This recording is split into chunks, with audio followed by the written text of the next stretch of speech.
Hi there, I'm Kevin Benedict. I'm also a longtime analyst in the enterprise mobility space, and I'm just thrilled today to have as my guest for this part of the Mobile Expert Series, Jonathan Kaplan. Jonathan, thanks for joining us. Oh, thanks for having me. So Jonathan, where are you calling from? I'm calling from San Francisco, California. All right. Matter of fact, I'm just, south of you today here in my office in Mountain View, California. So traffic prevented us from being in the same place today, but I want to again thank you for joining us, Jonathan. Oh yeah, no, it's great. Looking forward to it. So Jonathan, you're one of the co-founders here of Powwow Mobile, you're CTO. Tell me how long you've been with the company. When did you found the company? Yeah, we founded the company now. It's coming up on 6 years. Okay. It's been an exciting run. Certainly has come to the forefront over that time. So I spent 5 years as a CEO of a mobile platform company myself. So I got out before you started though. So by 2012, there was already a lot of consolidation in the marketplace. What made you think it was a good idea to start an enterprise mobility company at that time? Yeah, it's interesting. It's fun to think back to just how different mobile was. Even those years ago. I remember 6 years ago when most companies thought about mobile, they thought about BlackBerry primarily and how they BlackBerries.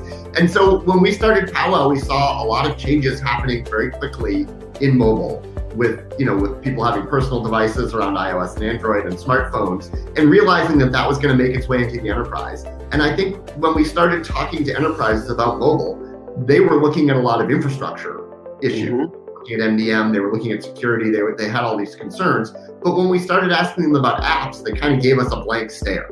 And we knew at that point that even if they didn't realize it, that apps were going to be eventually what was driving the mobile ecosystem.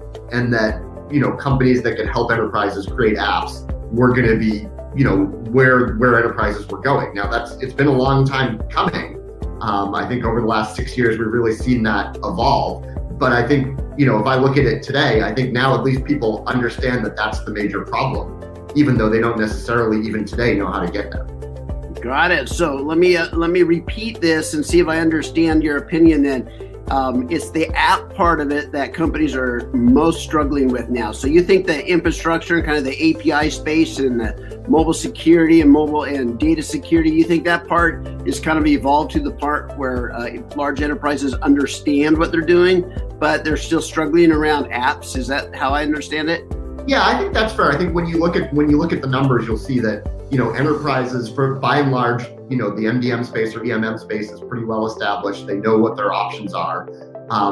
But when you look at the number of apps they have deployed, the number of apps hasn't changed that much. But when you look at the number of apps they have on their backlog, that backlog is really starting to grow. So that's the area you're attacking there. So I understand also, I read a press release that came out, and by the way, congratulations on the launch of your latest update to your application or your platform, Smart UX 6.0. Yep. Is that a significant update? Oh yeah, so this is a huge update for us. So what Powwow Mobile is all about is it's about reducing those barriers to creating enterprise applications. So it's about giving you the power to make use of mobile with the simplicity so that citizen developers can go and actually create applications. And Smart UX 6.0 is a huge evolution in that space. What we've really been able to do is we've been able to take a lot of the processes, a lot of the problems and barriers that are holding enterprises back from building large numbers of mobile applications, and really build a platform that's custom tailored to letting them be productive. Really massively increase the productivity of the developers they already have to build mobile applications. Got it. So we don't have time for everything here, but why don't you give me a highlight of kind of the three biggest changes to your platform? Yeah, absolutely. So I think, we talked about EMM, and security is obviously, the number one checkbox on every CIO's radar when it comes to security. So a big part of this release is integrating into the various security policies that enterprises already have, but also extending that and leveraging that. So being able to make the use so that every developer can make use of the powerful tools that are available in the EMM platforms. So what we have is in our drag and drop studio, we've made some major enhancements to allow you to add in security as a part of the context of the application you're building. So for example, if you were building an app that collected a social security number, you can put restrictions on just that social security number field so it can only be seen from within the enterprise. And as you're roaming around the rest of the, as you leave the office, you can no longer see that. So that kind of context-aware security is one piece that we focused on. A second piece that we've focused on, one of the things we hear from enterprises all the time is around mashups, around being able to take lots and lots of different data sources that they have in their enterprise and being able to bring those together into mobile apps. And so in this release, we've released a visual connect layer that actually lets you go through and visually, through drag and drop, integrate a lot of the different data sources that enterprises have very easily into a mobile app. And then third is, again, the data sources have always been a key focus for our company, is the ability to take existing applications that don't have any APIs. So these are the things that are holding enterprises back from mobilization today, is the fact that they have a lot of these applications that have no APIs. We've built a visual system to let you, through drag and drop, turn those applications with no APIs into APIs that can then be consumed by the mobile application. Oh, got it. So I'm going to stop you there. You mentioned a couple times the notion of citizen developer. And when I read through your content and your website, that comes up as kind of a targeted term. Talk to me about what's the significance of that to enterprises. Yeah, absolutely. So, I think the citizen developer movement is really interesting. I think it's not, it's not new, right? You look at products that are used in every enterprise like SharePoint, right? And these have become successful by this idea of being able to have a core platform that IT installs, but that can be modified or customized or, really changed by the users themselves. And within an enterprise, that really makes a huge difference, because now instead of having to put in a request, wait for IT to honor that request, release a new version of the application, all these different things, the people who are using the platform can just go and modify it themselves. So when we bring that to mobile, there's a huge challenge, again, back to a lot of that security that I talked about, a lot of that data integration. That's what's holding back a citizen developer from being able to create a mobile app. Got it. I'm a blogger myself, and so I can appreciate being able to go in there and edit the background and publish my own content and change the themes and the layout of a blog. So I guess that's a similar notion, right? Yeah, that's the idea, is that's exactly the kind of skill set, and those kind of people should be able to build mobile apps, because you think about the kind of things that people want to do with mobile apps.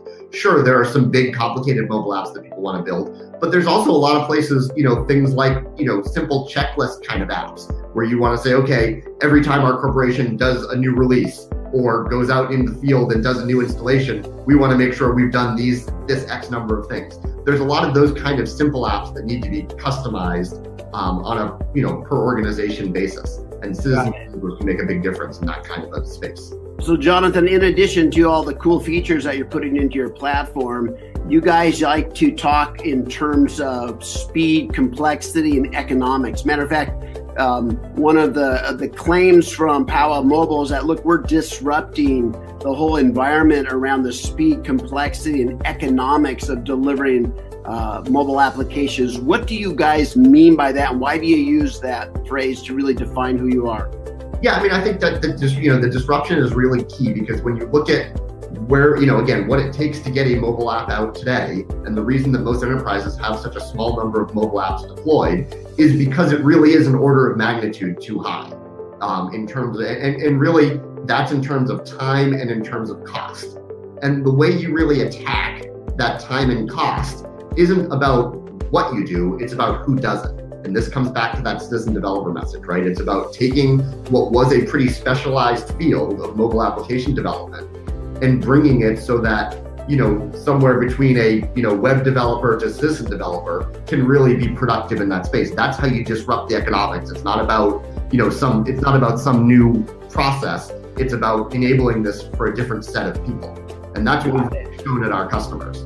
So let's talk about your target audience, Jonathan. Who are you marketing to inside a company? Who's the ones most interested in this kind of platform?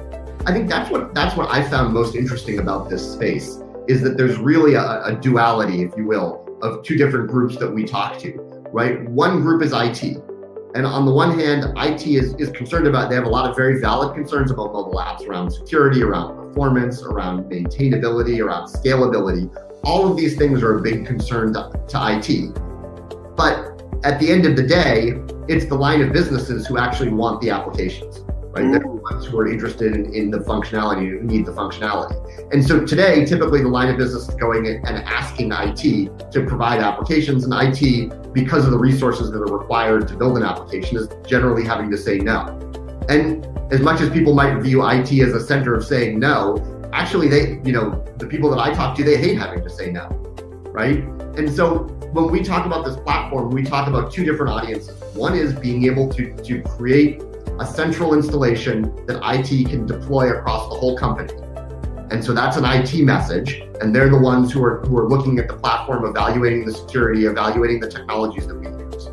But once they roll it out, they're then handing it to the line of business.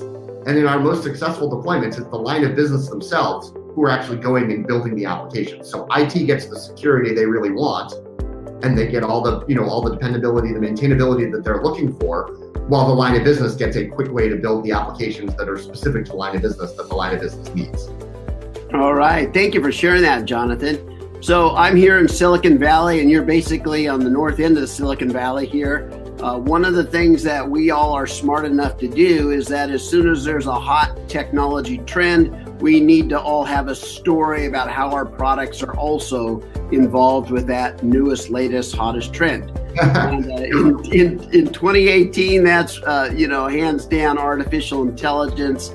Talk to me about your story and how you've been able to extend your enterprise mobility story into the artificial intelligence space. Yeah, I mean, I think artificial intelligence, and mobility go hand in hand. And the reason for that is maybe not as obvious, maybe not obvious, but in reality, when you're building a mobile experience, you're always having to do more with less. You think about taking what used to be a whole computer screen, you're condensing it down to this really tiny thing. And the way you do that isn't by putting less functionality, it's by being smarter. And the way that we get smarter is through AI. And so in our platform, we're able to hook into a number of different AI engines in order to connect into the intelligence that's there, so that we can take an experience that would have been a large process on a desktop and really turn it from something that you would have done over hours into something that's appropriate for mobile, which is something you do for 30 seconds. So that's one area that's really important for AI. The other area that's really important is in terms of notifications, right? One of the biggest differences between a mobile experience and desktop experience is that a mobile experience is much more often, and they're most effective when they're event driven. So it's not that I sit there and check my email every 30 seconds. It's that my phone is buzzing and telling me that I have no email, and that's driving. Yes. And think about a lot of processes within an enterprise, things like approvals. Those kind of notifications are really important. And what AI can help us with there, and again, being able to plug into a lot of the AI engines that are out there, what they can help us do is they can help us sort through all of the different kind of notifications that we're getting and make sure that we see the most important ones. And so part of the Connect, part of our Connect system that we've added in 6.0 is the ability to hook into those kind of AI engines and demonstrate some of those use cases. Got it. Now, you had earlier mentioned the ability to have certain fields be secure. So if you try to leave the office, the data in those fields disappears as well. Is AI systems involved with that? Yeah, I mean, I think that's, the security overall is an area where, is a really good application of AI. And I think where we're looking at AI a little bit more generally in security is in being able to monitor what data is going in and out of your mobile applications to look for patterns that indicate security problems. And that's it's a level deeper than the field level. But again, because of the way our platform is designed, we provide a really good point to hook into those kind of that AI functionality where you can see all the data that's going back and forth to all your mobile devices, and you can apply AI to implement security there. Got it. So you passed that test. Let's try one more, Jonathan. Internet of Things. Of course, sensors and the Internet of Things are, just in a hugely expanding area out there. Where do you see touch points between enterprise mobility platforms such as yours and the Internet of Things world? Yeah, I mean, I think in a lot of ways, the mobile devices that we carry around were kind of a precursor to the Internet of Things, right? They kind of showed us the way that this idea that, going from a laptop or a desktop on my desk to a mobile device really lets me use a lot of the context of what's around me. And that can be really, really valuable. Think about how much faster a process is if you're using a phone, and it already knows where you are. So if you're ordering a car, it just sends it to your address. You don't have to sit there and type in your address. Right. So I think IoT takes things one step further, right? It's embedding all of these sensors and all these devices in your environment. And now the key is to make use of that kind of data.